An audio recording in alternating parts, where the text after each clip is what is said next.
Бәріне сәлем, алтынға анализ. Дневка таймфреймде біз не көріп тұрмыз? Жалпы шортқа кетіп бара жатыр, түп-түзу баратын бағытын астынан ликвидтермен белгілеп алам. Дневка бойынша мына ликвид бар екен, және басқа астыңғы бағытты қараймыз. Не бар? Көйім зоналарды қарап алам. Ең жақын маңдағы көйім зона, мына көйім зона бар екен. Және жоғары жақта. Енді жоғары жақта бұл шорт болып келе жатыр өзі.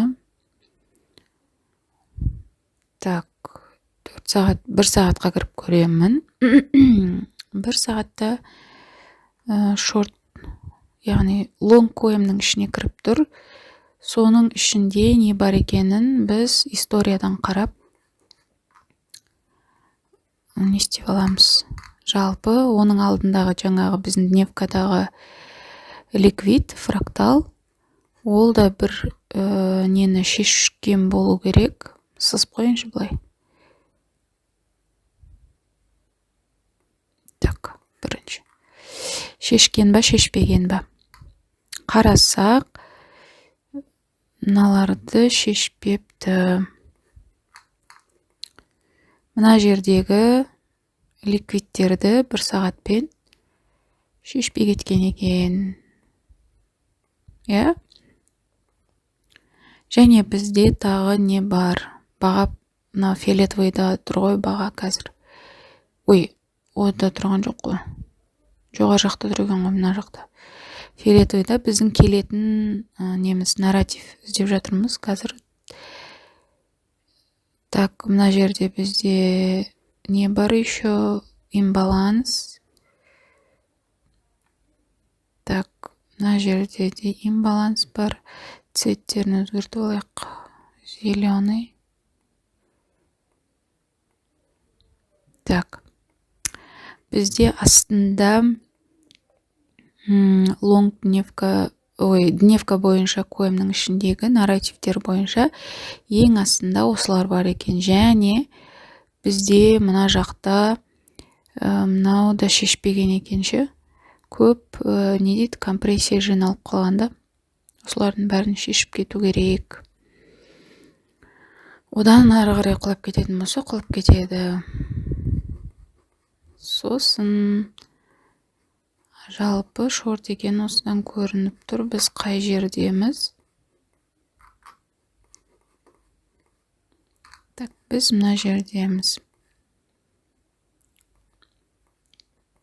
Бұл жерде не көріп тұрмыз? Біз төбеде мынау шешкен ба? Бұл шешпеген екен. Икоха болып тұр. Икоха болып тұр. Және соңында не қараймын? Мен мынаған қараймын. Мына бір минимумды не істеп тұр екен? Закреп жасап тұр екен.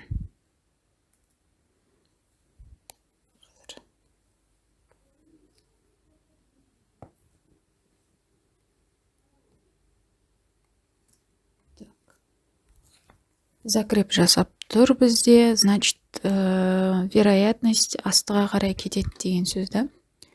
Оны неге олай айттым?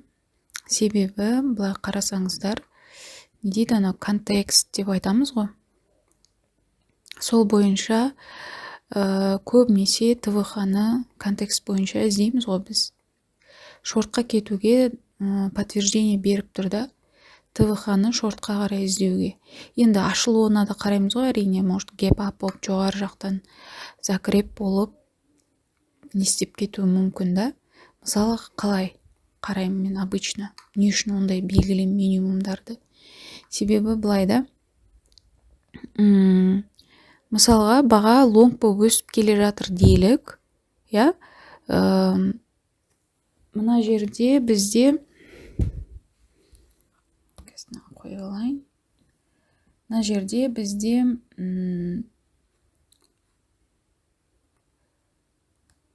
подтверждениялар жоғарыға беріп жатады. Мысалы, мына жерде бәріміз лонг болады деп күттік та, подтверждение берді. 1 сағатпен қарап отырып қой қазір.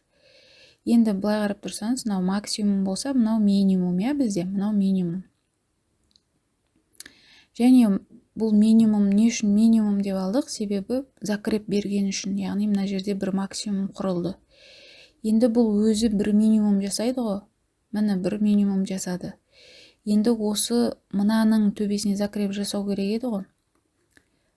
Мына бір минимум, тағы бір мына бір максимумды былай закреп жасау керек еді ғой. Мына минимум болу үшін.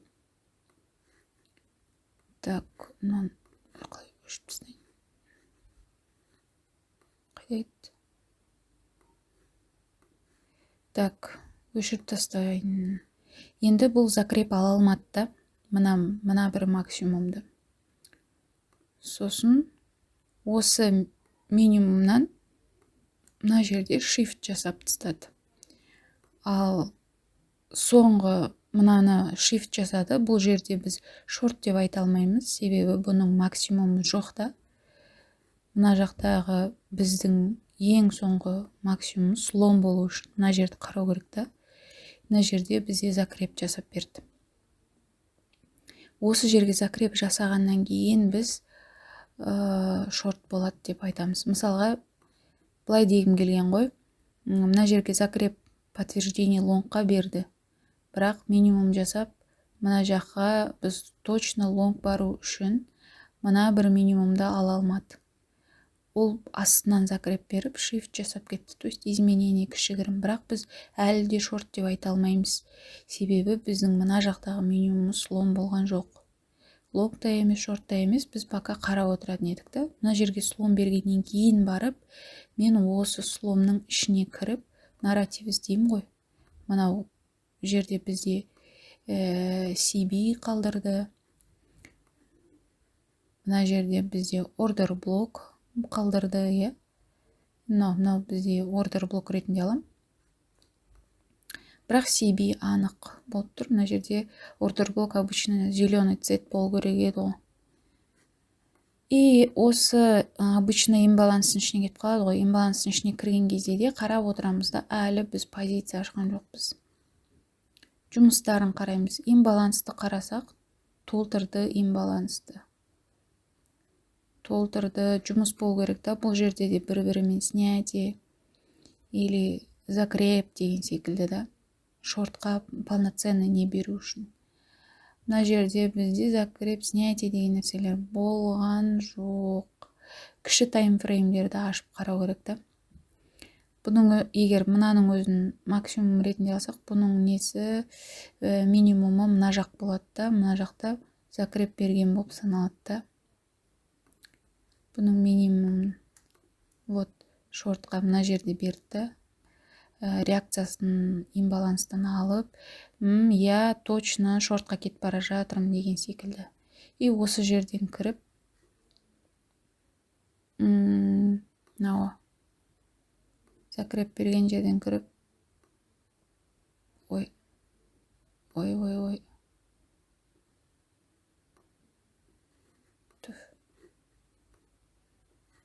Осының басына, мынаның басына.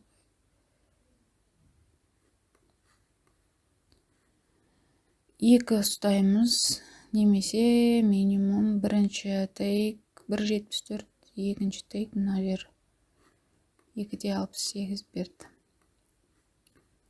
Осы жерде шорт болды. Енді профессионалдар бар ғой, мынау имбаланстың ішінен кіріп кететін. Жаңадан мына жерде слом болды, имбалансқа жақындаған кезде сразу позиция ашып, былай да кіріп кететіндер бар ғой, мына имбалансқа келді. Мына жерден позиция ашып, мына жаққа стопты қойып, мына жаққа дейін 2.38. Қалай да болса да, позиция, бірақ былай ашқан менше енді не секілді да, сенімдірек секілді. И бағаны қарап отырмыз. Біз минимумдарды былайша, мынау болып тұр ғой біздің минимумымыз. Мынаны алсаңыз да, бірдей да, закреп берді. Бір свечкамен закреп жасап тастады. әлі де шорт жалғасып жатыр екенін біліп отырамыз да. Мынаның ішіне кірген кезде, осы закрептің ішіне кірген кезде дәл жаңағыдай қайтадан имбаланс деген секілділерді іздеп сызып қоямыз өзімізге, в будущем барса. Бірақ мына жерде ештеңеге қарамай, білмеймін, жаңалық па немен астыға қарай кетіп қалды. Енді астынан адамдар лонг болады деп ойлауы мүмкін да. Лонг болады деп ойлауы мүмкін. Лонг болу үшін мұны бізге фрактал қалдырды ғой. Фрактал ең жоғары жағындағы фрактал мына жақта мынау 5333 деген бағаның үстіне денемен закреп алған кезде ғана лонг болады да ол. Оған дейін біз лонг болады деп айта алмаймыз. Мына жақта үлкен минимумды закреп жасап шорт болып тұр. Көбінесе ТВХ-ны бәрібірде де шортқа іздеген дұрысырақ болады. Мына жерде біздің өзіміздің имбалансымыз қалды. Қарасақ, лонгқа беріп атқан секілді. Енді кіші таймфреймдерде әрине ұстап алуға болады. Алдында біз 3 минут, 5 минутпен қоямыз зоналар бір-бірінің арасын сызып, зоналар арасы ұстаушы едік қой. Сол. Олай да жасауға болады, бірақ ол кезде уже кіші таймфреймдегі зоналар арасындағы тейк ретінде қарайсыз. Енді мына жерде бізде жоғары жаққа лонг болды деп айтатындай бір-біріне не снятие жоқ. Бір-бірін шешіп, мынаның астындағы мына фракталға закреп алу керек. Жоқ, ондай фрактал.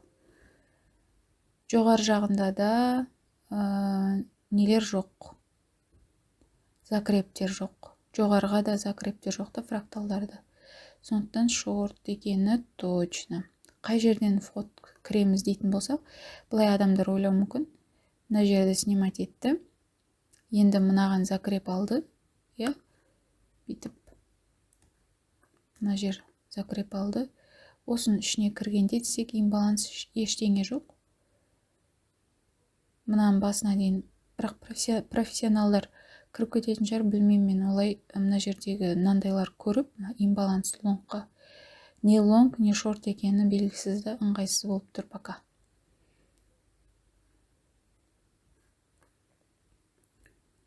Так. Енді бізге лонг болу үшін де мынаны алу керек еді. Мынаның төбесін алылмаған. Мына бағаның төбесін. Мына жақта да слом стоп арасы өте үлкен. Мына жерде. Мынаны шешті деп, мынаны қарайтын болсан, бұл да түсініксіз. Бірақ кіші таймфреймдерде 15, мен қазір тек 1 сағаттықпен көрсетіп жатырмын. 15 минуттарда басқаша свечкалармен неге кіруге болуы мүмкін. Мына хайды алылмаған мынауда. Шортқа кіріп кетейін десең де түсініксіз әлі де. Мін біздің имбалансқа келді. Имбаланстың ішінде жұмыс жасалды. Мынаны сломға аламыз ба? Жоқ. Екі жағда жасыл. Мынау болу керек слом. Осы слом, мына жақта слом іздейтін болсақ, слом жоқ. Мін слом. Мына жерде слом болғаннан кейін ішіне кіріп имбаланс сондай іздеуші едік. Ордер блок дегендерді. Мынаны ордер блок қылып алуға болмайды өйткені мынаны шешпеген. Так, мына жерде енді біз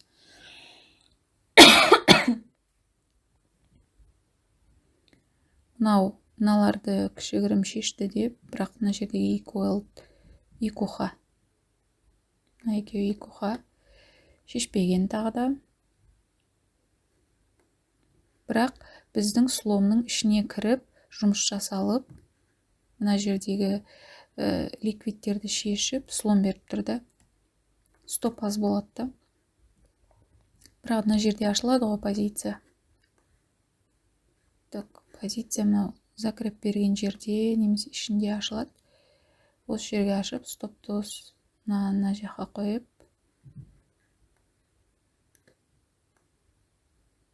бірде екі ұстайсыз. Енді біздің мынау минимумымыз істеді. Мына жақтағы минимумымыз закреп. отыра береміз да тегке барғанға дейін. Тағы минимумдарды осылай қарап отырамын. Мынаның минимумы мынау. Закреп, шорт жалғасып жатыр да әлі. Мына жерде осылай order flow жасап, минимумдар жасап, мына минимум.